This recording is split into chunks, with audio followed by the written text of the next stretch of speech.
Chapter 2. On the day of my departure, I squeezed down the aisle of an airplane, trying not to knock anyone in the head with my duffel bag. "Excuse me, ma'am," I said to a middle-aged American woman seated in the aisle. "Can I get to my window seat?" She jerked her head up and frowned, and I could hear her thinking, "Find another seat." I certainly preferred to do so, but the plane was full, and the passengers in the aisle behind me were impatient.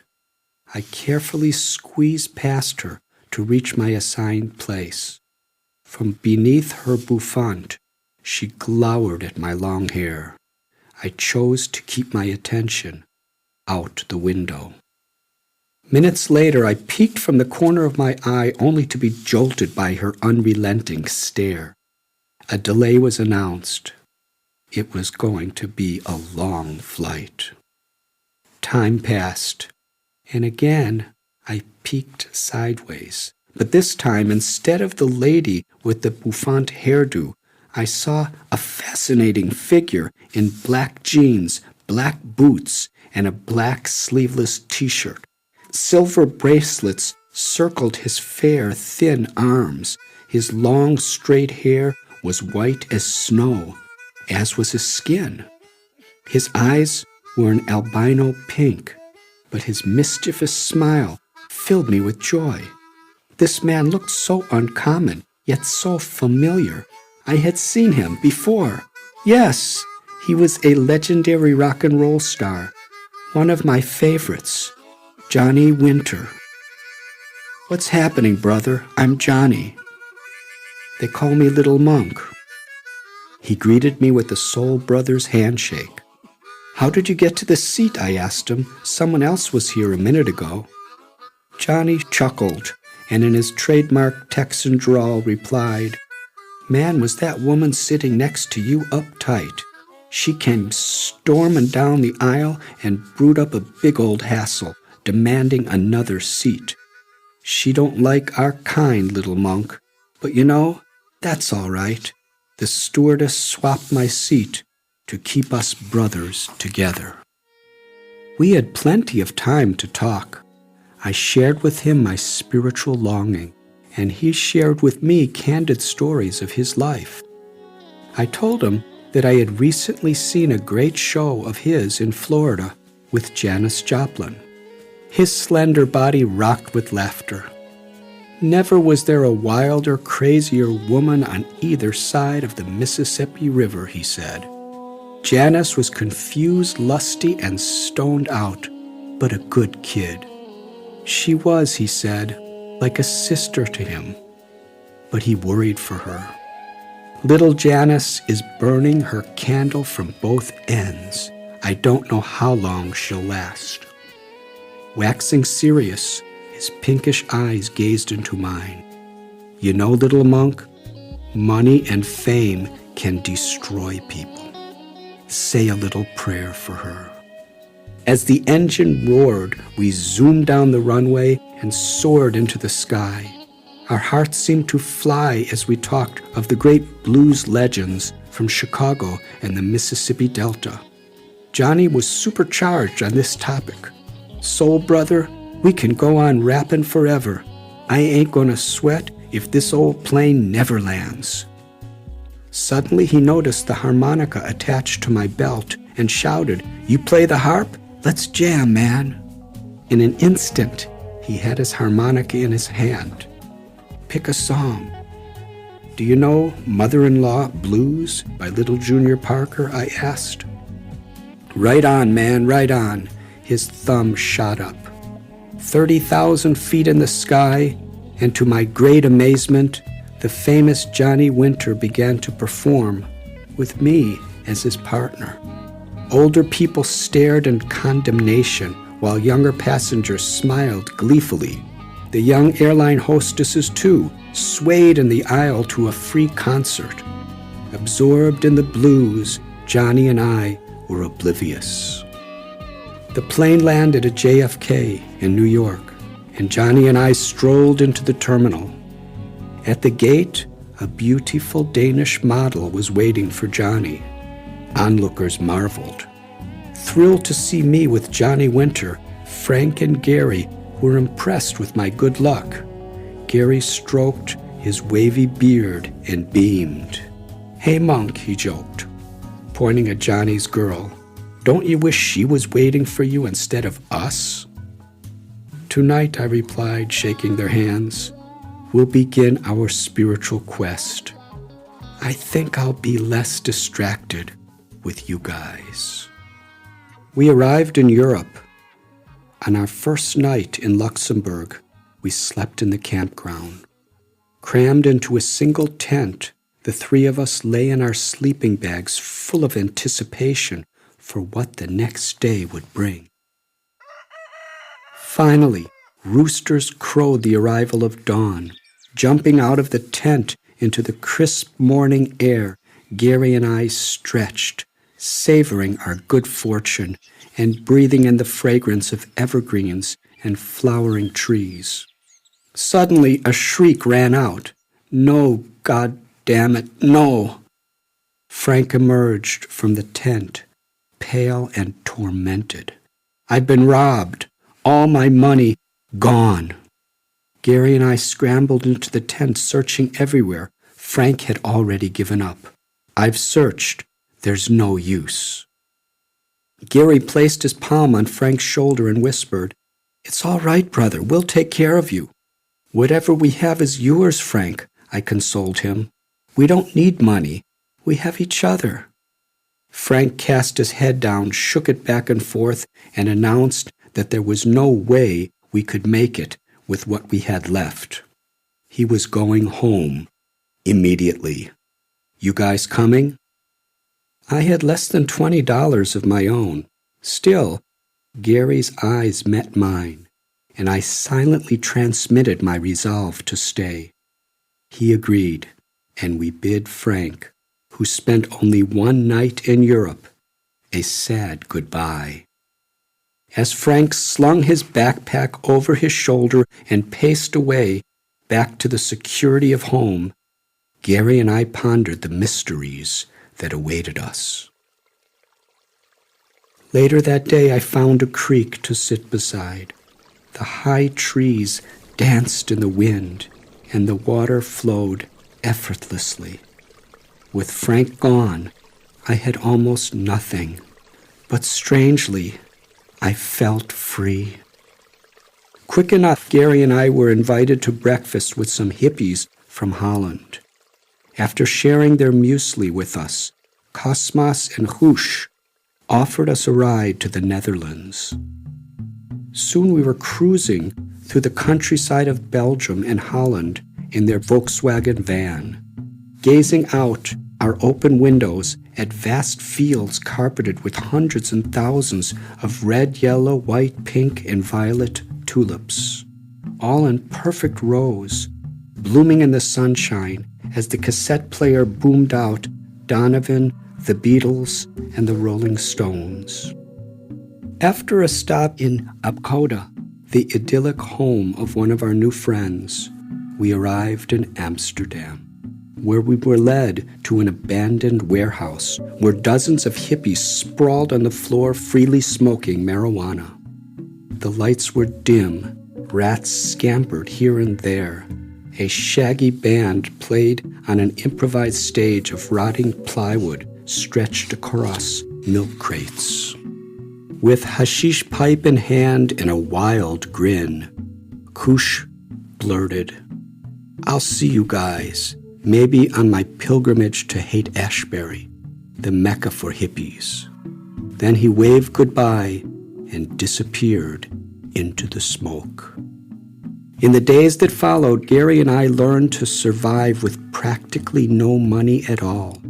Early in the morning, we'd spend a few cents on a loaf of bread hot out of the baker's oven. Under a tree, we cut the loaf in half and relished it as our subsistence for the day. This shared loaf of dry bread was to become our daily diet wherever we traveled. On special occasions, we managed to procure a hunk of cheese, too. We usually slept either as guests in the homes of people we met, under trees, inside abandoned buildings, or in public crash pads. What little money we had, we tried to stretch for as long as possible. The European counterculture flocked to Amsterdam. Dam Square was the social center. Hundreds of seekers congregated in venues like Fantasio, Paradiso, and Melkweg to hang out and hear music. Another popular place was Cosmos, a spiritual nightclub.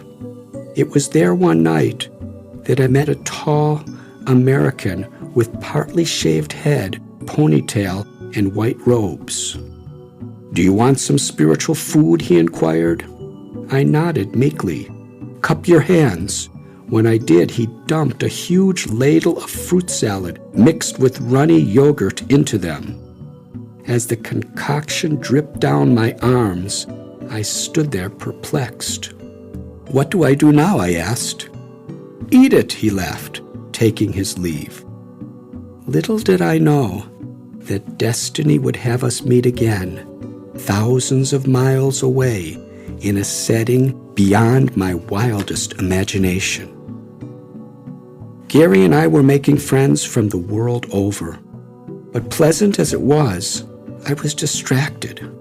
Something I could not comprehend was calling me. I found myself retreating to museums to contemplate religious art, or to Vondel Park to meditate and study spiritual books. But my favorite place was sitting over a canal. While the city might rage with a passion for power, wealth, and a multitude of pleasures, and while fashions and fads change like the seasons, the cool water of the canals seemed at total peace as it flowed through it all. I would sit for hours watching the water, wondering where the current of my life was leading me. We continued our expedition, using a little bit of the money we had saved for boat fares. We hitchhiked to the Hook of Holland and took a huge ferry across the English Channel to the United Kingdom. Gray clouds discharged a misty drizzle. The ship surrendered to the movement of the waves below, slowly moving up and down. As we lunged forward, cutting into the choppy sea, I mused on where I was heading. At 19, I ought to be preparing for a career, but I had no inclination to do so. Where was I going? Why couldn't I focus seriously on anything besides the ideals that filled my head? I had a vague concept of spirituality, but no hint of my future. I spotted a row of life preservers fastened to the side of the ferry and prayed to be thrown such a life preserver to rescue me from a sea of uncertainties. If a person does not have an ideal he's ready to die for, I recalled, he has nothing meaningful to live for. I left my homeland in search of that ideal, but I was like a leaf careening in the wind, not knowing where I was going. Suddenly, the stunning white cliffs of Dover appeared from behind a cloud of fog. The ferry soon docked at the coast, and we were funneled through British immigration. The officials stared at us with suspicion. Gary was about 5'8" and lean. His flowing brown hair, beard, and striking face evoking the frequent comment that he resembled Jesus Christ. He wore blue jeans, a green t-shirt, and canvas shoes. A raggedy old U.S. Army surplus backpack and sleeping bag were strapped to his shoulders. As for me, despite my long hair, my childish face could not for the life of it grow a mustache or beard. I wore gray pinstripe jeans, a gray turtleneck, and a black vest. For those who knew me, this simple black vest had become my trademark. I wore it every day for well over a year. A faded brown duffel bag and sleeping bag were slung over my shoulder, and moccasins covered my feet. Standing in line, we were the targets of unsavory stares and comments by government officials. When we reached the desk, we meekly held out our U.S. passports, only to be pulled into a room. Minutes later, 2 customs officials and a bobby entered, staring us down. The leader wore a gray suit and brown tie. He commanded, "Search them for drugs." Dumping the contents of my bag on the table, the officer found nothing but one green T-shirt, a pair of underpants, a toothbrush, hairbrush, a bar of soap, the Bible, and the little pamphlet from Randall's Island. The man grimaced. "That's all you have?" Timidly I responded, "That's it, sir. Besides this," I held out my harmonica. Gary, too, was searched. Then came the loaded question. "How much money are you carrying?"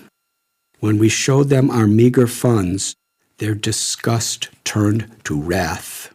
The leader's face reddened.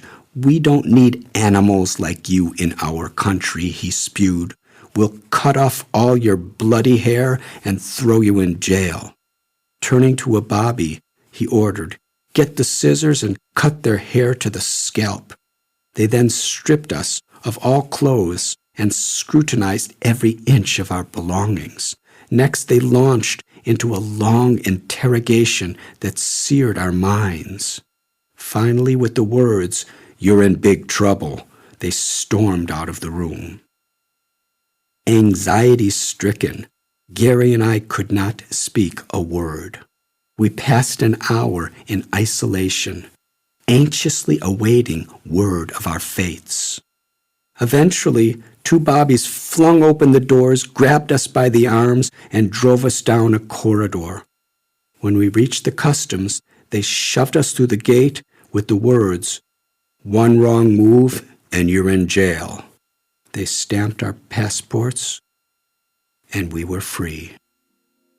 Still shaken, we found ourselves on the roadside, grateful for the beauty of the English countryside, our thumbs out. A car stopped, and we jumped in. A young girl and her boyfriend smiled while their Scottish terrier leaped on our legs. "Where are you going?" the girl asked. "We're not sure," Gary answered. The boy swigged from a bottle of beer and said, "We're traveling ahead to a rock festival at the Isle of Wight. It will be a jolly good time. Would you like to join us, mates?" Gary and I smiled in agreement, and we were off, the barking terrier licking at our faces. We crossed by ferry to the island and were soon cast into the swarming multitude of the counterculture. The enormous gathering was set amid green hills and valleys. At the fences, angry police with attack dogs battled against ticketless pilgrims as the bands played on. 3 days and nights of sensational performances were in full swing. Marijuana smoke filled the air, and people were dropping acid left and right. Men and women slid together down the hillsides in the mud, and more half-naked bodies writhed in the time to the music. One night, while rains poured out of the sky, Gary and I were not far from the stage when Jimi Hendrix came on to perform. He wore an orange velvet suit with flowing sleeves, but seemed otherwise quite subdued. Gone was the guitar-burning showman I'd seen before. Tonight, he was very much the serious musician. He played his warped, woofing version of the Star-Spangled Banner. Here was one of the icons of my generation, a prophet of the counterculture, delivering a message of freedom to express oneself without taboos, of rebellion against the establishment. To my mind, the message was to follow my heart, regardless of popular opinion. The music was thunderous and seemed to shake the hills, stir the sea, and scatter the clouds. But the silent call within me, one I couldn't yet name, seemed louder still.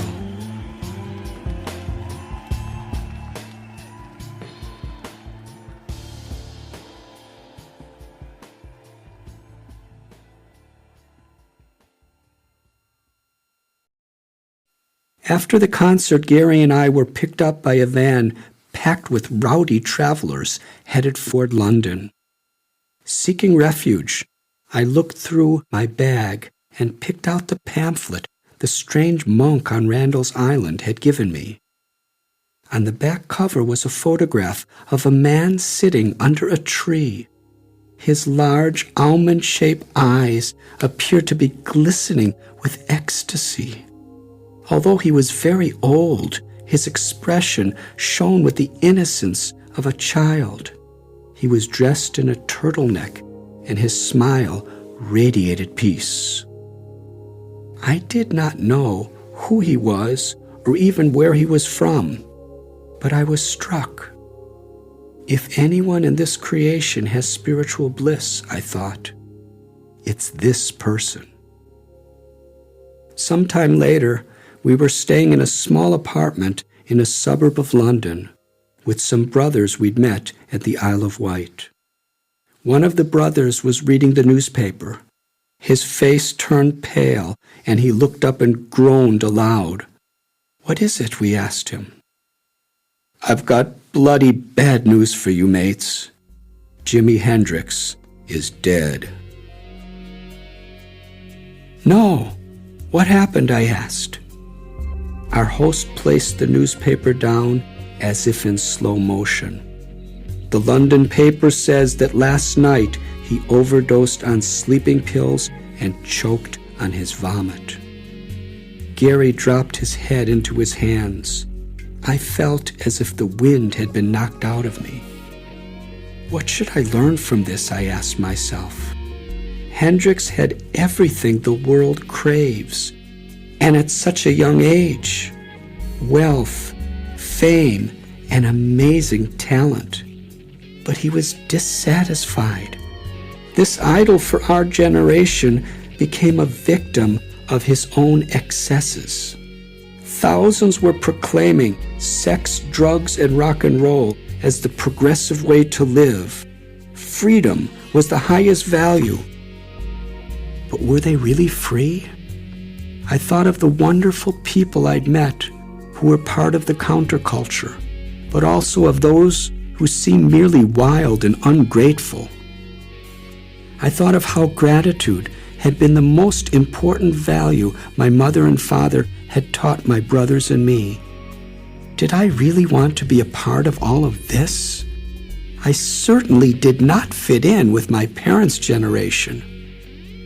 Where would I fit in? Please, God, show me. With these thoughts, I offered a prayer for Jimi. I was already beginning to feel disillusioned with the movement that I had rejected social and family norms to join.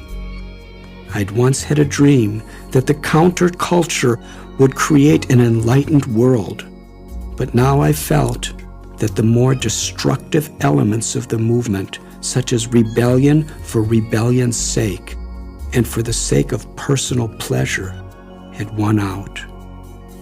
With the useless, tragic death of Jimi Hendrix, my dream had all but died. Still, like a man on the verge of death may struggle for one last chance to survive, I was about to dive into the excesses of my generation like never before. In London, Gary and I explored Piccadilly Circus, among acid heads, potheads, and seekers of peace, all dressed in flamboyant attire. Hippies rapped, drug pushers and prostitutes solicited, bobbies scrutinized, skinheads growled, and tourists snapped photos of the bizarre scene. On Lambeth Road across the river from the British Parliament, we met a Catholic priest who sympathized with young travelers. Each night at 9, he opened the stone basement of his church for young people to sleep on the floor for free. We had to leave at 9 in the morning, and nothing was provided but the cold, hard floor. Still, it was a place to crash, and travelers brought their own sleeping bags. Finding a spot on the floor every night, I maneuvered through this room, packed with unwashed bodies, the air thick with the smell of hashish. When the lights were out, it got very dark. Soon I began to hear the sounds of couples having sex, moaning and rolling around. Sometimes I caught sight of people lighting little candles in the far corners of the room, strapping off their arms and shooting heroin in the candlelight. Affected by this atmosphere, I smoked more hashish and marijuana than ever before, and on the surface began to fit in more with the crowd. But while those around me socialized, I retreated within myself. I often found myself wondering why I was bothering to indulge at all. Often after Gary had gone in to find his sleeping place, I would sit, sometimes for hours, on the bank of the River Thames. The massive sheet of flowing water had a hypnotic effect on my mind, and I would question the life I was leading. I looked up at the relentless hands of Big Ben and wondered if I was just wasting my time.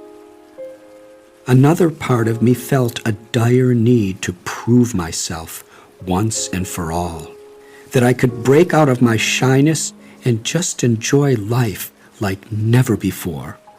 For one thing, here I was, 19, and I had never had a girlfriend.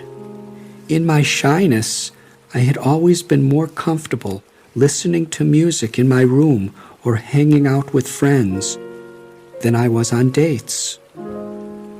Many propositions had come to me, but I shied away, fearing I might lose my freedom, or even worse, break a nice girl's heart. But all around me now, other guys were bragging about their sexual conquests. I was sick of being different. I met some girls trying to make the scene and flirted more seriously than ever.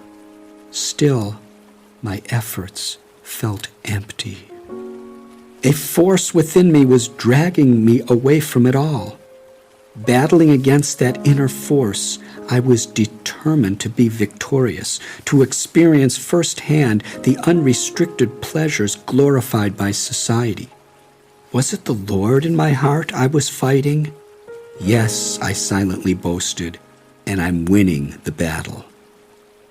But late at night, when I came back to the river, gazing down into the current, I felt ashamed. I was winning, but I felt lost. One evening, I closed my eyes and sat in silent meditation among a sea of pigeons at Trafalgar Square. Circled by shouting children, chattering tourists, and the honking evening traffic, I felt I was connected to a universe within myself, far more substantial than anything around me. Taking a deep breath, I smiled. My conception of my body seemed to evaporate, and I felt my mind merging into an ocean of peace. By comparison, my attempts at gaining sensual pleasure or overcoming my natural introspection seemed irrelevant. Opening my eyes, I visualized downtown London transfiguring into a beautiful family made up of marble lions, Lord Nelson on his column, and all the pigeons, tourists, businessmen, shoppers, and beggars. I strolled across the street and was given a cup of barley soup and a bread slice from a church charity, which I relished along with the homeless. Then with sincere reverence, I entered the church, St. Martin's of the Fields, where I sat on a wooden pew and absorbed myself in reading the Holy Bible. There, a particular passage struck my heart. Lord Jesus instructed his followers, "Come out from among men and be separate." I pondered this. Why should I waste my life trying to fit in with the social fashions of my peers? Why not try to live on my own terms, and hopefully someday on God's terms? Traveling by ferry across the English Channel, Gary and I disembarked in Calais, France. It was a sunny day with birds warbling in delicately formed trees. Fine grasses in lush pastures yielded to the gentle wind. We relished our freedom. Now we could go wherever we pleased. "Hey, monk, where to next? Your wish is my command." Gary's green eyes glistened with adventure as we stood on the side of a country road in western France.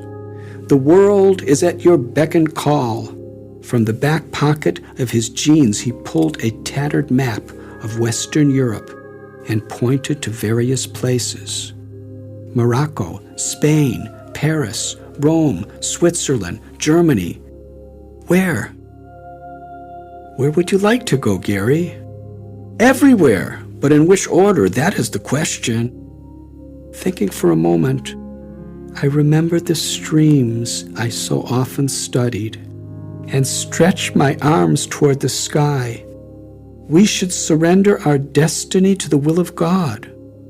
Gary laughed, threw down his backpack, and sat on it. Mimicking my gesture, he responded, "What does that mean?" "What would you like it to mean?" I asked. Gary mockingly joined his palms in prayer. "You spend your days studying scriptures and meditating while I'm hanging out."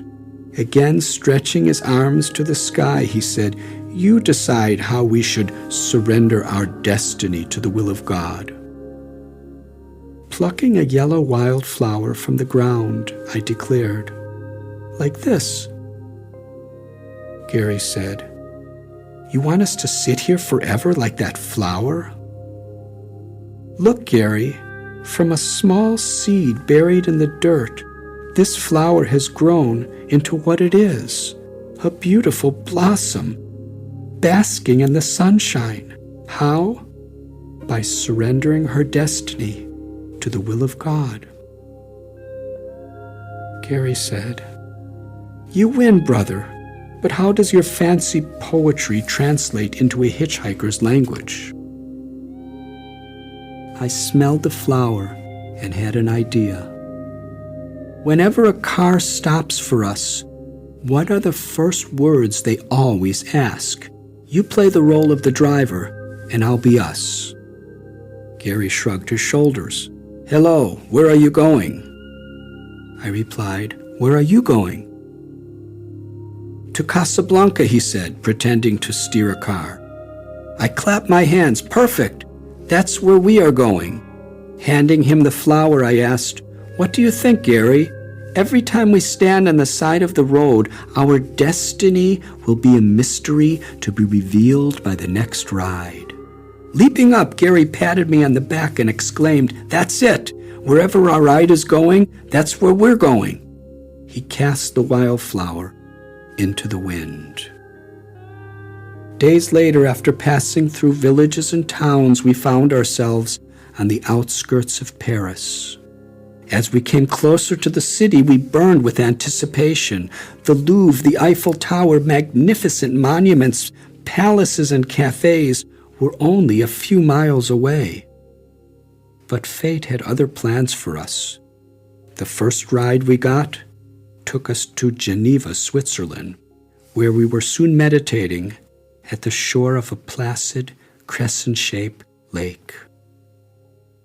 At a youth hostel, we shared a dormitory with about 25 others. One of our roommates, Jim, had recently been honorably discharged from the U.S. Army. Jim had a fascination for books on Eastern mysticism, and we spent hours talking. He was lean, strong, and eager for adventure, having been cooped up in the Army for several years. One day, out of curiosity, Jim asked, "Monk, with the Vietnam War raging, how is it you never got drafted?" I told him how the draft board had accidentally typed the wrong birth date onto my records. Later, when the draft lottery was held and the nation watched, sitting on pins and needles, they pulled out one birth date after another. The early draws were the first to be drafted. My actual birth date came up at the beginning of the draft, but the mistaken one was drawn near the end, and those called later were never called to service. Jim looked out into the sky, rubbed his chin, shook his head, and mused for a minute, then remarked, "Maybe it wasn't the draft board's mistake. Maybe God has other plans for you." Jim invited Gary and me to come with him through Italy on his way to Morocco, and we agreed. Near Genoa, the city of Christopher Columbus, we loaded into his Volkswagen Beetle with all the money he'd accumulated in the military, including electronics he planned to sell for profit in the U.S. Terraced hills gave way to the Mediterranean Sea. Afternoon sunshine played on deep blue waters, and we took a break to swim. When we got back to the Beetle, to Jim's horror, everything inside was gone.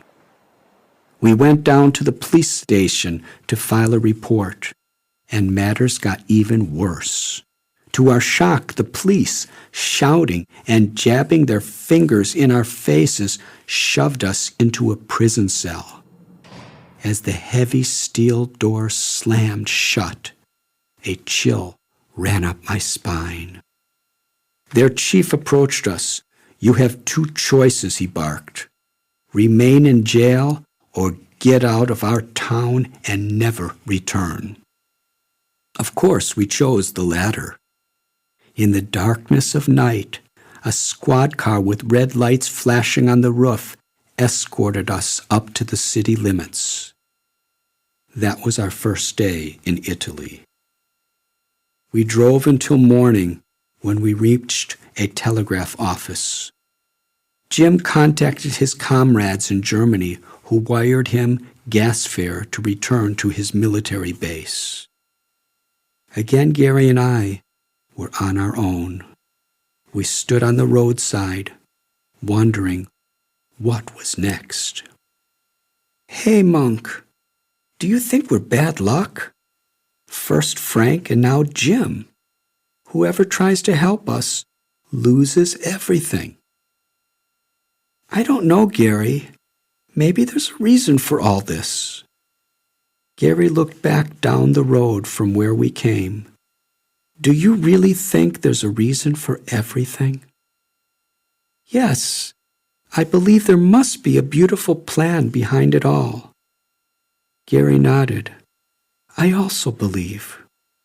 With that, we stuck out our thumbs and waited to see what fate had planned for us next.